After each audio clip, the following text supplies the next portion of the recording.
ആന്റണി രാജുവിനെതിരായ കോടതി വിധി സ്റ്റേ ചെയ്തില്ലെങ്കിൽ തിരുവനന്തപുരം നിയമസഭാ സീറ്റ് ഏറ്റെടുക്കാൻ CPM-ൽ ആലോചന. ആന്റണി രാജുവിന്റെ അപ്പീലടക്കം ഇനിയുള്ള കോടതി നടപടികളെല്ലാം വളരെ ഗൗരവത്തോടെയാണ് CPM കാണുന്നത്. സീറ്റ് ഏറ്റെടുത്താൽ നഗര തീരദേശ മേഖലകളിൽ സ്വീകാര്യനായ വ്യക്തിയെ CPM-ന് കണ്ടെത്തേണ്ടി വരും. ഒരു സിനിമാ കഥ പോലെയാണ് മുൻ മന്ത്രി ആന്റണി രാജുവിനെതിരായ തൊണ്ടിമുതൽ കേസ്. 36 വർഷം മുമ്പ് നടന്ന സംഭവത്തിൽ പ്രതിയായ ഓസ്ട്രേലിയൻ പൗരനെ ആന്റണി രാജു രക്ഷപ്പെടുത്തി.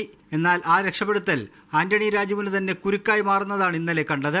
2 വർഷത്തിന് മുകളിൽ ശിക്ഷ വിധിച്ചു എന്നതാണ് ഈ കേസിന്റെ രാഷ്ട്രീയ പ്രാധാന്യം വർദ്ധിപ്പിക്കുന്നത്.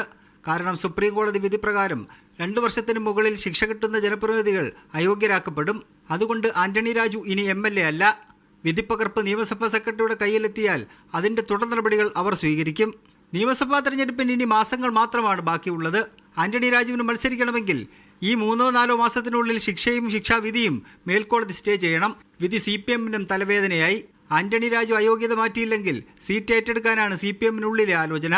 ജനാധിപത്യ കേരള കോൺഗ്രസിന് പഴയ ശക്തി ഇല്ലാത്തതുകൊണ്ട് സീറ്റിന് വേണ്ടി വാശി പിടിച്ചാലും നടക്കാൻ സാധ്യത കുറവാണ്. CPM സിറ്റിംഗ് സീറ്റ് ഏറ്റെടുത്താൽ നിലനിർത്തേണ്ട ബാധ്യതയുമുണ്ട്. നഗര തീരമേഖലകളിൽ സ്വാധീനമുള്ള ആളെ സ്ഥാനാർത്ഥിയാക്കേണ്ടി വരും. ക്ലൈനസ് റൊസാരിയോ, റസൽ, ലെനിൻ തുടങ്ങിയ പേരുകൾ പാർട്ടിയുടെ പരിഗണനയിലുണ്ട്.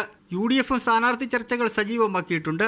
വർഷങ്ങളായി മുന്നണിക്കൊപ്പം ചേർന്ന് നിൽക്കുന്ന CMP-യിലെ CP ജോണിന് സീറ്റ് നൽകാമെന്ന് UDF-നുള്ളിൽ അഭിപ്രായമുണ്ട്.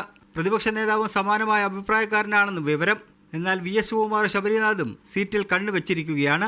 നടൻ കൃഷ്ണകുമാർ, ശ്രീലേഖ IPS എന്നിവരാണ് BJP-യുടെ പരിഗണനയിലുള്ളത്.